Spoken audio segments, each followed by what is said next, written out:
میں کوئی روایتی گفتگو کا عادی نہیں ہوں.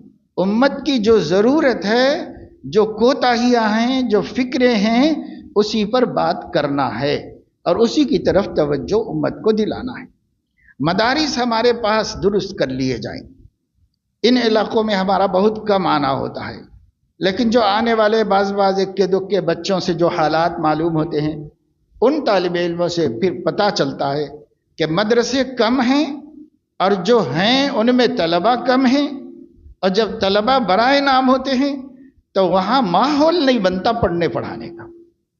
تو ہم خدا کے نام پر آپ سے کہتے ہیں کہ اگر نئی ماحول بن رہا ہے تو 3 مدرسوں کو ملا کے ایک مدرسہ کر دو. اب تو یہ ہو رہا ہے کہ ایک مدرسے میں جیسے پھٹ کے 5 نکل رہے ہیں. آپ 5 ملا کے ایک کر دو اور ایک اچھا سا ماحول تعلیم و تربیت کا بنا وہاں پر، اور پھر اس سے بچے کھچ کھچ کے چلے آنا شروع ہوں گے. ورنہ ان کے پاس 10 بچے، ان کے پاس 12 بچے، ان کے پاس 15 بچے، قوم کے کروڑوں کی پراپرٹی لے کر کے آپ اس کروڑوں کی پراپرٹی پہ وہی کر رہے ہیں جو وقف بورڈ کے ظالم جابر وقف بورڈ کی اوقاف کے ساتھ کر رہے ہیں. آپ علماء بھی وہی کر رہے ہو مدرسوں کے نام پر. ہر ایک کی خواہش ہے کہ وہ مدرسہ کھولے. ارے بابا مدرسہ نہیں کھولو، مکاتب کھولو، مکاتب چلاؤ، دن رات بچوں کے ایمان پہ محنت کرو، ان کے قرآن پہ محنت کرو. کتنے مدرسے کھولو گے؟ ہر مسجد کو زمین چاہیے، زمین میں ایک مسجد چاہیے، ایک بلڈنگ چاہیے. ہاں جہاں ہیں بچے وہاں کرو، جہاں نہیں ہے وہاں کیا کرو گے؟ میں نے یورپ میں دیکھا کہ مسجد چرچوں پر فار سیل لکھا ہوا ہے. چرچوں پر فار سیل لکھا ہوا ہے.